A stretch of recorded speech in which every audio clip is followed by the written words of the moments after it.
Hi friends, in today's video I'm going to talk about something which many people often miss. Most people when they talk about success and when they're chasing success in a competitive setup, be it work, be it competitive exam, be it your next exam that you're appearing for, be it something big that you really want to do, would you know think of perfection as the most important virtue that they're looking at.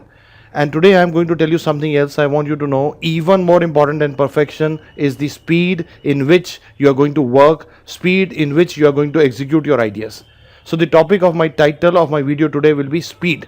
I want you to know today that speed in which you read, speed in which you do your test paper, speed in which you finish your exam is even more critical than making a perfect building altogether. And that would sound a little paradoxical to people who are used to building a perfect world. But I want you to know that if you don't finish your paper on time, whatever perfection you know cannot be transferred to the examiner. So, speed is one critical aspect that you have to look at. And this speed has to be incorporated in everything that you do. It has to, the gap between your thinking and delivering has to reduce every day, and it has to reduce to an extent that you have to now stop cribbing about what is wrong with the world. Now imagine the half an hour that you spend in the morning today thinking about what all is wrong in the world today.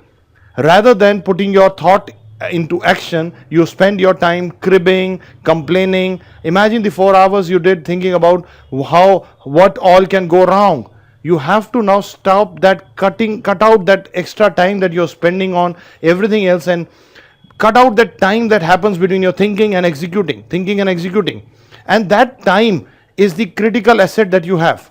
And again I would say, if you're doing things on speed, you will end up beating your competitors solely on the virtue of your speed.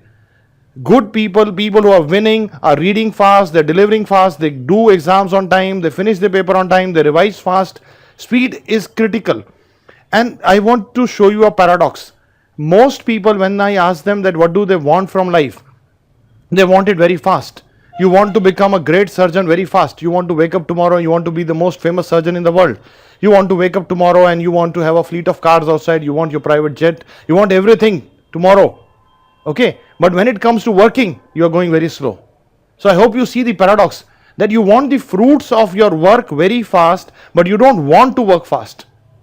I hope you see the paradox. And once you see the paradox, you realize that now onwards you have to cut down on the wasteful exercises that you're doing, all the things that you spend your time gossiping, cribbing, talking about what other people are doing, what they are not doing, and then commit to a cause.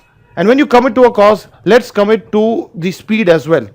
You have to, if you are a student preparing for a competitive exam, you have to have a clock sitting in front of you, ticking, telling you that okay, I want to finish this chapter in next 2 days. I want to finish this test in the next 3 hours. You can't ignore the time component. You can't keep building on a perfect building, but you're taking too long. If you take too long, there might not be any buyers left. You understand my point? If you build up a Taj Mahal, but there's no buyer left by the time the building is completed and the building is outdated, there's no fun in building it. So speed is something which is critical. You have to go faster than you're going today. That is my message for you today.